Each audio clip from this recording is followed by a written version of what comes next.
Welcome back, Shalligators. Today, we're going to tackle a topic y'all have been requesting forever, but finally the time is right. Paris Hilton. As we know, Paris has a documentary coming out on September 14th called This is Paris. And yes, why are we doing a video on it before it even comes out? Well, even based on the 2-minute trailer, it was just a smorgasbord of incredible possible topics. You guys on my Instagram weighed in things like how to be authentic and drop a persona or a facade that doesn't serve you anymore. How to trust somebody after being abused or in a toxic relationship when all the money in the world doesn't make you happy. How to stop trying to live up to expectations that don't actually exist. How to form your own identity. You guys, you do such a good job when I ask you these things. But today, we're going to wade into it a little bit, and we're going to talk about the pros and cons of playing dumb. Because one thing Paris said in just the trailer is that she created this sort of like, that's hot, like baby, dumb blonde persona. And as she says, I've been stuck with her ever since. And man, that hit. We do this all the time. We dial down our intelligence. We come up with a persona that we think is going to make us move through the world in a better way. And sometimes it does, but sometimes it doesn't. And before we talk about that, we're going to talk about Paris's claims that she was abused at boarding school. I'm going to tell you what I think, whether or not this is all just kind of bullshit for attention and she's trying to be relevant again. We're going to get into it. And how this relates to her dumb blonde persona.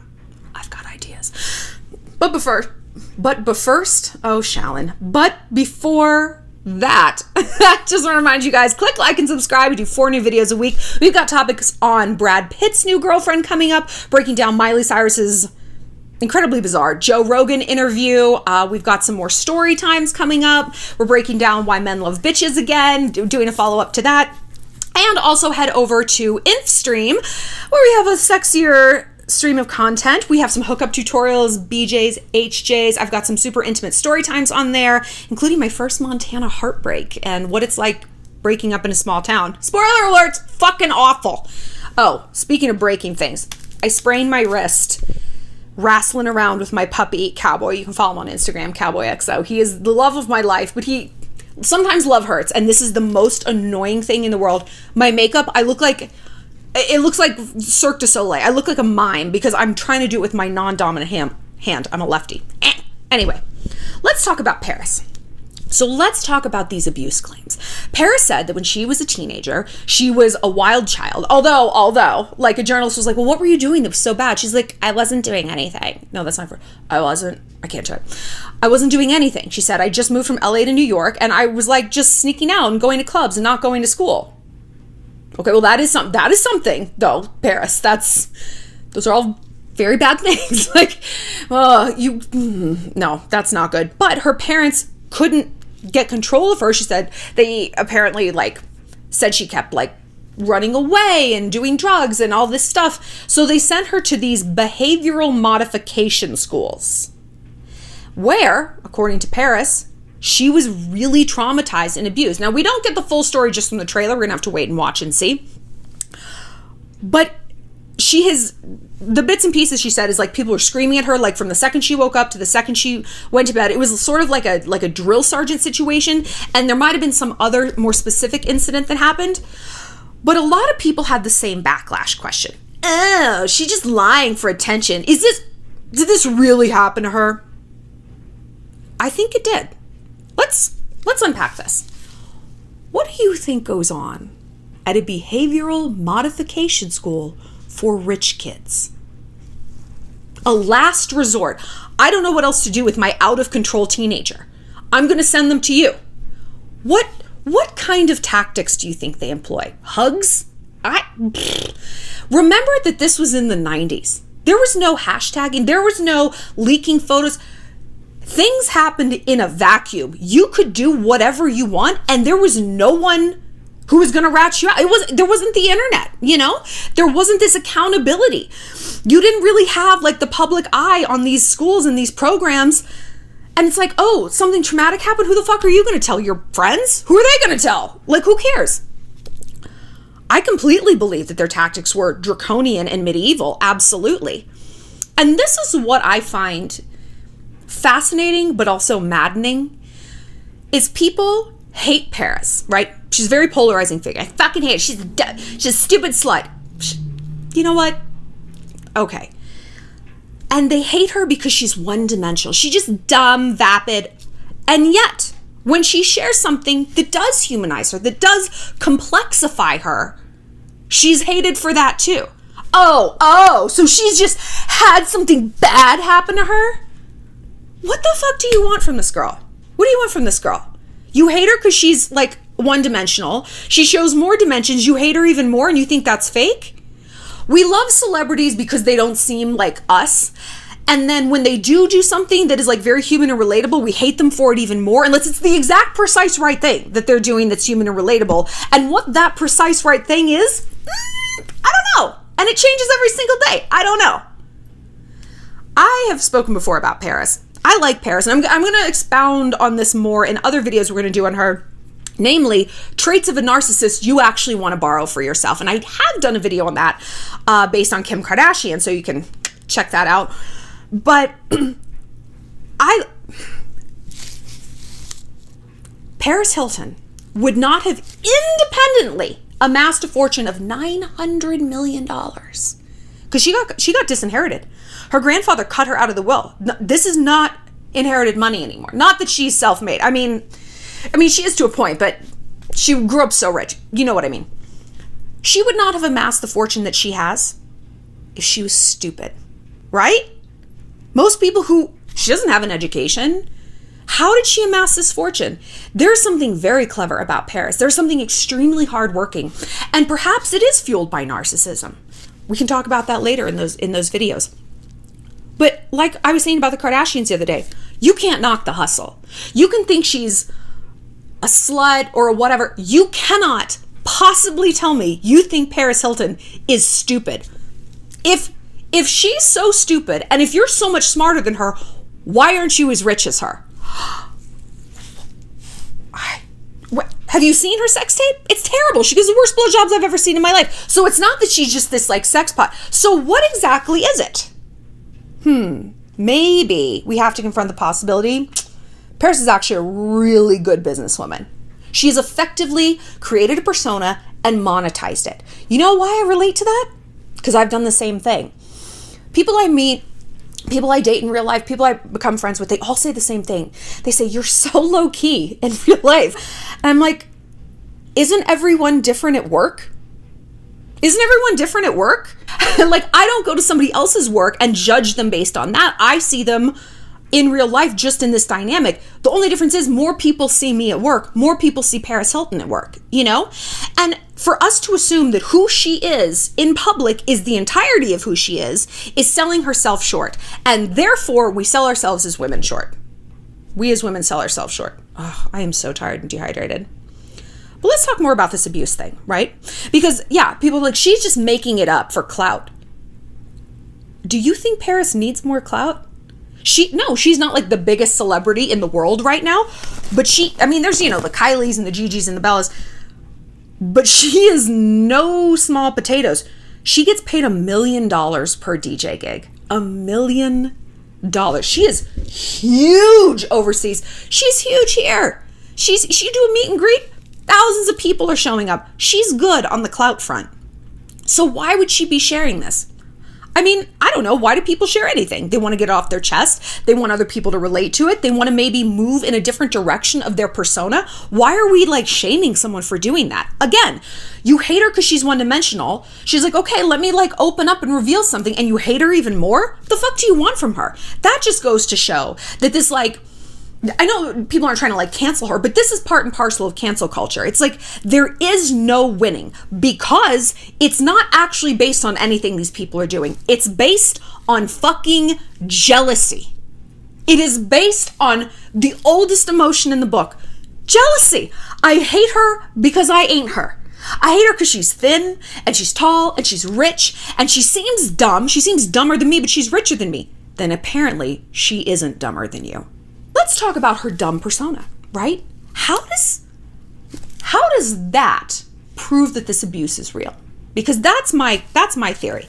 Her dumb persona is proof positive that something very bad did happen to her. Do you know why split personalities happen? Trauma. It is, I'm 6 years old. Something unspeakable has happened to me.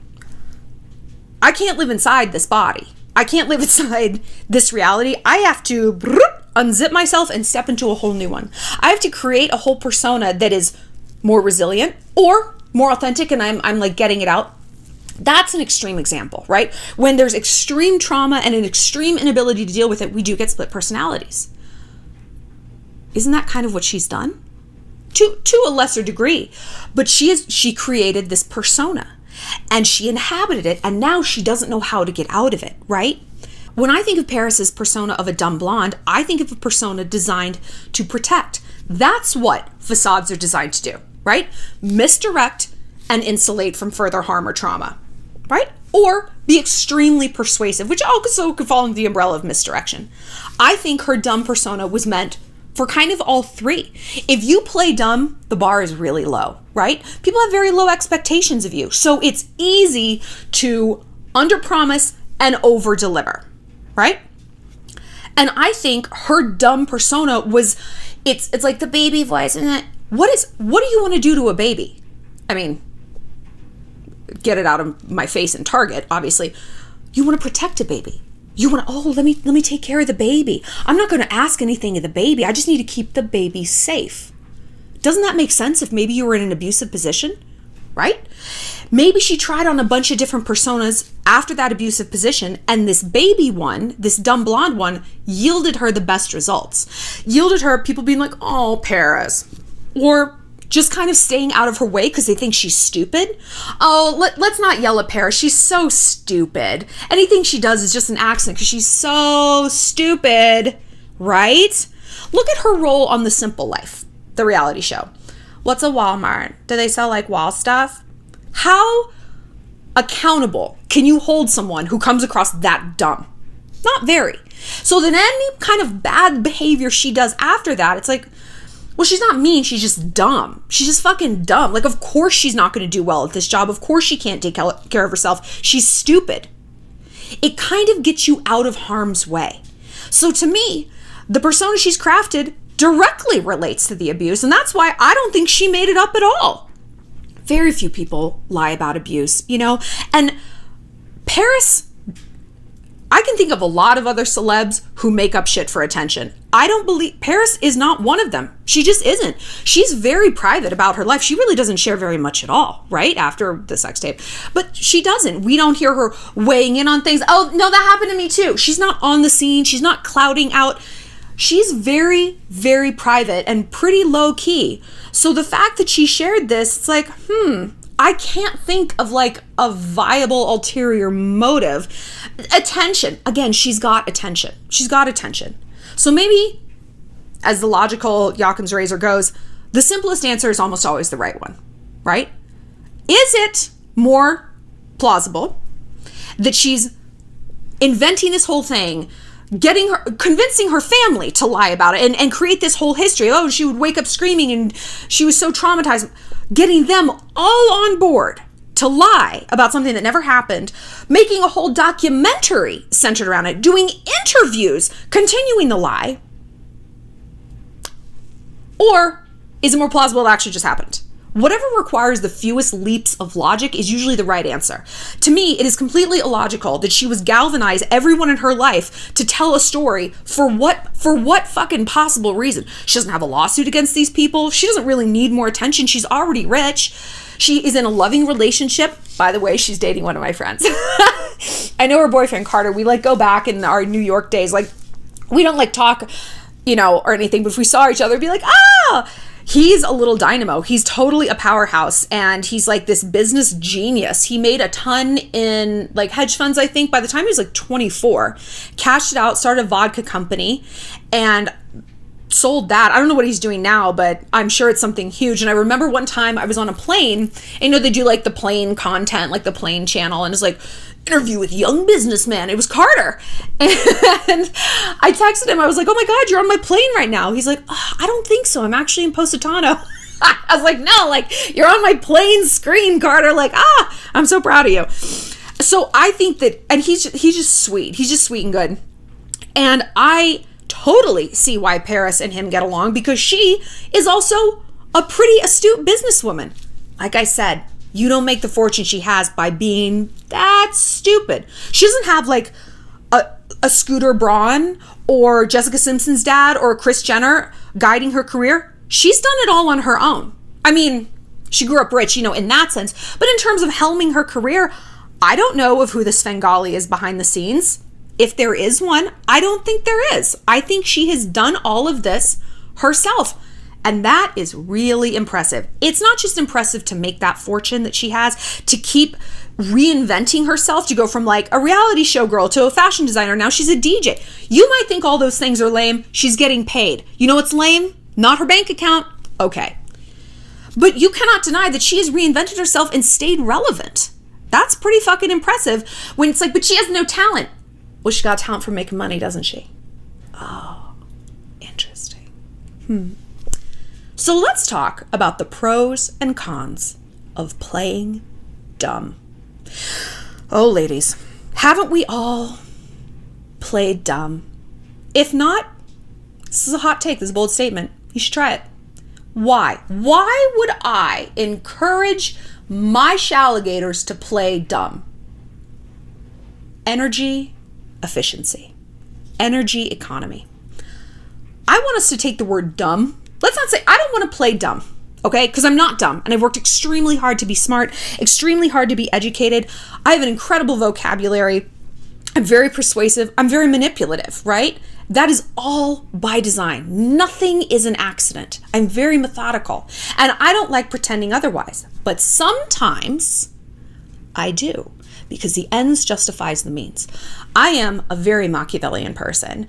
And like I said, I'm a persuasive person. Evil week is coming. By the way, it's coming. Oh, all my haters are just, they must be so excited because I'm about to pay their rent that month. Fucking pathetic losers. Anyway, I don't want us to play dumb. I want us to play a little bit almost helpless. Not helpless, just like there's helpful and helpless, like someplace right in the middle. Let me tell you why. We only have so much energy. We only have so much time. And I talk a lot about spending energy the way we spend money. When we spend our money and we're out of money, like the bank account's empty, the wallet's empty, what do? Very rarely do we go home and not spend any more money. We pull out our credit card and we think, that's fine. Yeah, I'm just acquiring more things. No, you're going into debt. That is debt. We can have financial debt and we understand it. It's very concrete. Okay, yeah, no, now I have a credit card bill. Now I overdrew my account. I borrowed money from my parents. I'm in debt. Energy is no different. We have a bank of energy and we have to spend it. And we can spend it on something that's smart, healthy things, healthy habits, healthy people. We can spend it on shit that's stupid. Spiraling over a fuckboy, holding on to that fight with a friend, ruminating about something that didn't go our way. And when we're out of energy, what do? Coffee? Adderall? We stay up too late? We drink? We go into more spirals? That is debt also. And debts will be paid. The debt collector always comes calling, whether it's American Express or whether it's your body shutting the fuck down, or whether it's just your goals and your dreams, your motivations withering because you are out of energy to pursue them. So I want us to work a little smarter, not harder. Here's a principle of communication. Women communicate to build relationships. Men communicate to solve problems. And historically, there's been studies and research and theories that men don't like smart women. That they find smart women intimidating. And it's always like so frustrating for us. I know you guys, because you are so smart. If you're on this channel, you are a smart woman, right? And there's nothing more infuriating than a man hating how smart you are. You just want to claw his fucking eyes out. But when you think of it from the point of view of communication, it's like, well, if you're solving all your problems, he doesn't feel like he has a use. That sounds like a him problem, right? But how can we use that to our advantage? Men like to solve problems. They like to be asked questions. They like to feel like an expert. They like to be needed.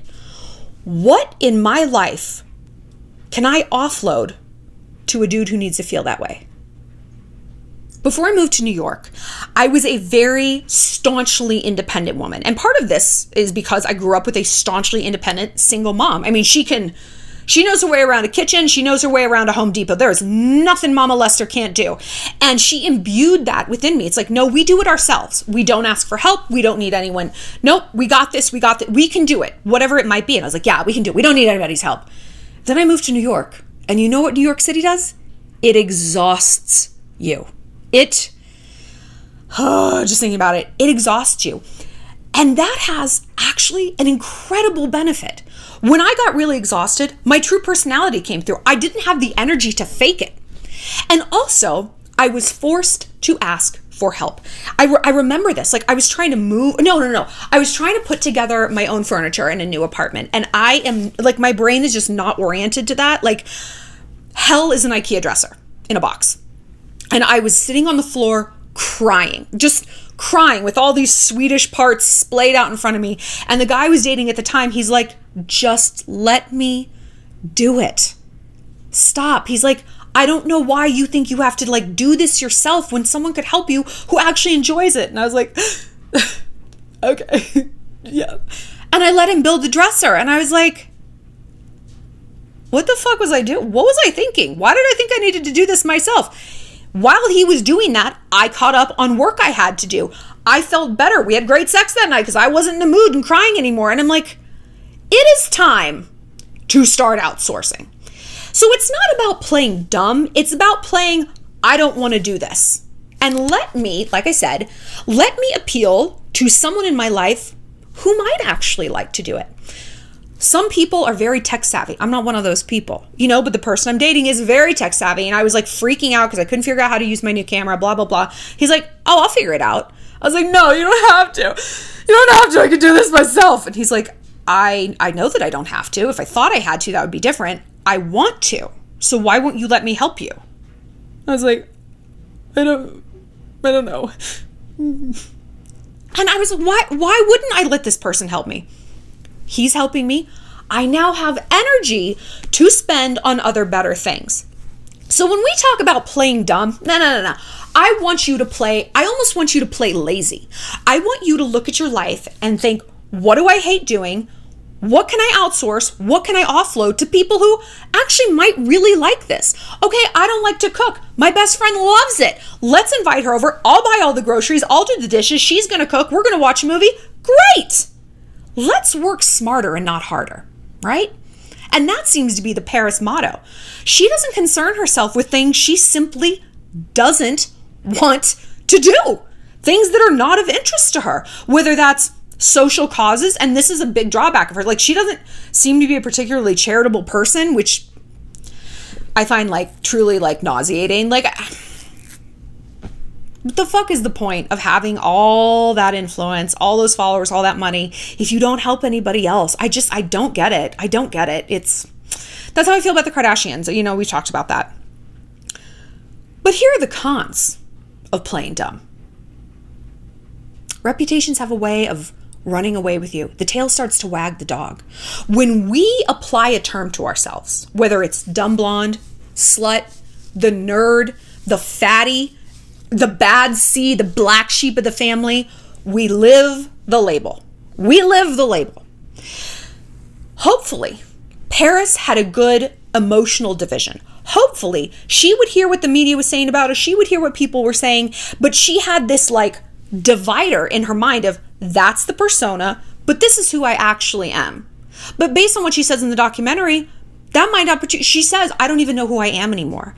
And if someone with her resources, the best therapist, the best whatever, if she has trouble with those lines blurring, man, don't we all, right? Haven't we all been there? My friend Nassim said, she's like, everything I've ever achieved is revenge for something that happened in middle school. And I'm like, oh my God, yes, because I and you are still that kid from high school, that kid from elementary school. There's some moment that you're going back to that is like, I'm going to show them. Or the opposite. No, that's exactly who I am. I am a dumb slut, just like the lacrosse captain said. Is he still saying it? No, man. Who picked up the slack? You did. You did. And this is the thing with trauma. Trauma is a finite thing. We are the ones who continue to traumatize ourselves by not working through things, by continuing a negative tape loop, by continuing these awful labels that we apply to ourselves. So if you're going to play dumb, boy, girl, you better have some very empirical evidence to the contrary that you are pursuing in all aspects of your life outside of the one where you're playing dumb. Let's say you play dumb at work. Oh my gosh, Mr. Howard, you're just like so smart. Like, how do you know how to do these PowerPoints? You're just like amazing. Yeah. Girl, flirt your way to the top.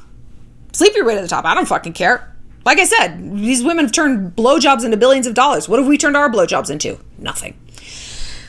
But that can bleed into everything else. Because if you act dumb, people are going to treat you like you're dumb. And then you have a bad day or you do something that is legitimately dumb, because we all do. And you're like, wait, I am dumb. Wait, I really can't do this. We talk ourselves out of things. No, I can't go for that promotion. I can't work on that project. No, I can't do that. They're not even offering me that project. Why aren't they offering me that project? It's a very, very slippery slope. And no one erodes our self-esteem like we can. Nobody can do it the way we can do it ourselves. The call is coming from inside the house. We are our own co-conspirator. We are our own executioner. So while I want you to be more efficient in terms of tasks that drain you, that have a bad return on investment, like putting together an IKEA dresser that would have taken me 6 hours, a gallon of tears, when I could have had my boyfriend do it or hired someone to do it. Now that I'm an adult, I know what to offload and I know what to do myself. While I want you to do that and take sort of an eyedropper full of this play dumb persona and have it propel you to a state of energy economy, I don't want you playing dumb, because that is going to sink into your soul. We don't need to tell ourselves we're dumb. We don't need to tell the world that we're dumb. We're not dumb. And I am so tired of trying to pretend that I'm not fucking smart. And you know what? Being smart, not all it's cracked up to be, honestly. Do you remember in The Great Gatsby, the book, one of my favorite books, Daisy said that she hopes her daughter grows up to be a beautiful little fool. That's the best thing a girl can be in this world, is a beautiful little fool. I thought, ugh, right? Didn't that resonate? It's like, yeah, what a curse intelligence is. You know why people hate me? Because I'm smart. If I was just like, I don't know. I watched like this video. People would be like, she's so dumb, but they wouldn't come for me the way that they do. And same with Paris. That is part of her protective persona. Oh, she's so dumb. Let's not cancel her. She always says dumb things. Whatever. She's got her foot in her mouth again. Who cares? It's just Paris. When you have the courage to be smart, you make a very big target of yourself. But I can't think of anything more scary to stupid people than smart women, right? I want to know your experience on playing dumb. When have you done it? How did it make you feel? Do you still employ it in certain situations? Like, I can't fix my car. How has it backfired? What other personas have you applied to yourself that maybe worked for a little while and then stopped working, and maybe you don't know how to get out of them afterwards? What other topics do you want to see from Paris's documentary? I think we have so much to talk about. She's such a fascinating, complex character. And do you think that people who hate her really are just kind of jealous? Click like and subscribe for more. And like I said, follow me on Instagram at ShallonXO. I'll see you later, Shalligators.